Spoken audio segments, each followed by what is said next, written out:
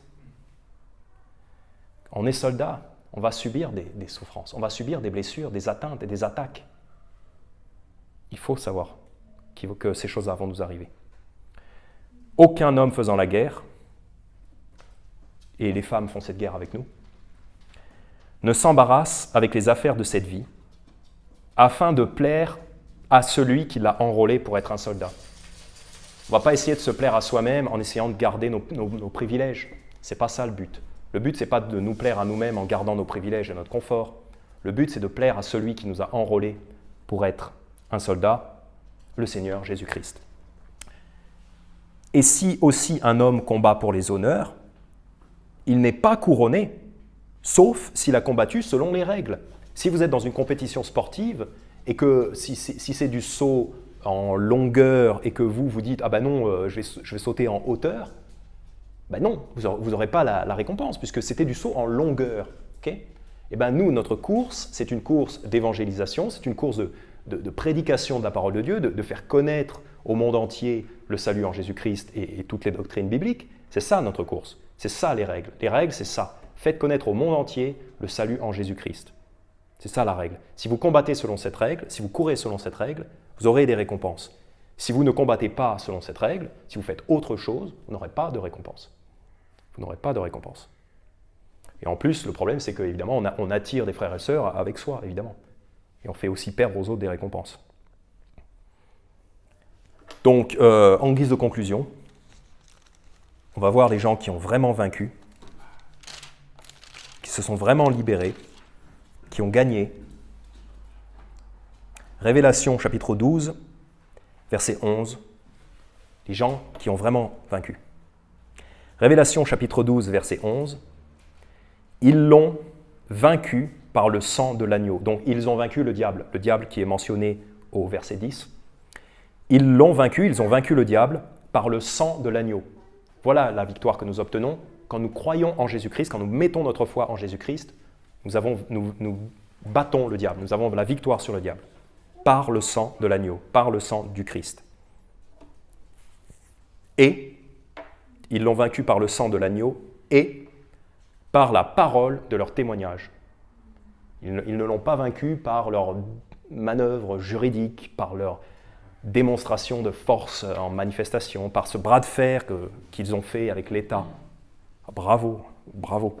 Non, c'est pas comme ça qu'ils l'ont vaincu. Ils l'ont vaincu par le sang de l'agneau et par la parole de leur témoignage. À chaque fois que vous témoignez du Christ à quelqu'un, vous avez gagné. Vous avez gagné votre journée, vous avez gagné votre semaine, vous avez gagné votre vie à chaque fois que vous faites ça. Et vous êtes libre à ce moment-là. En fait, en évangélisant, vous êtes libre. Vous êtes comme quelqu'un qui marche sur les Champs-Élysées.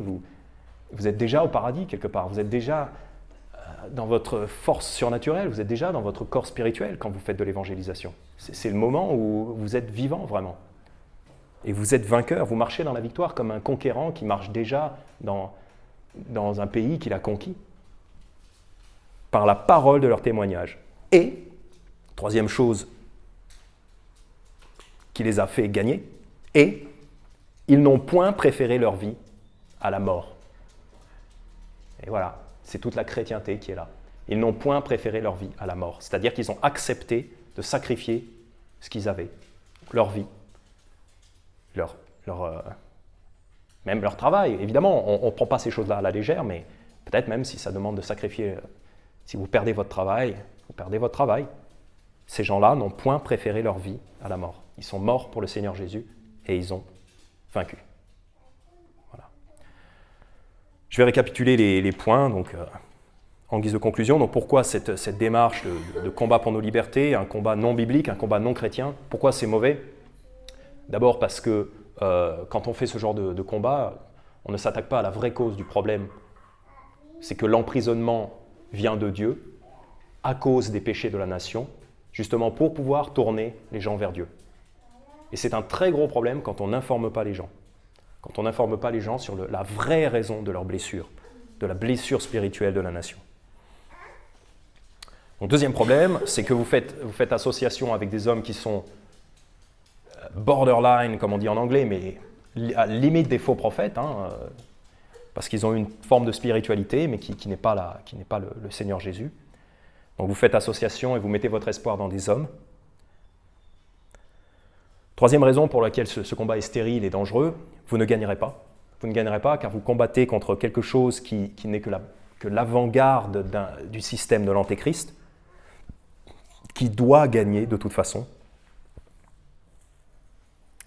Et en fait, vous faites le jeu du diable. Quand vous sortez dans la rue contre les CRS, vous avez perdu. Vous vous battez sur le terrain du diable. Vous êtes déjà vaincu. Autre raison, c'est que vous allez détourner les frères et sœurs chrétiens du vrai combat chrétien, pour lequel il y a déjà si peu de chrétiens qui se lèvent.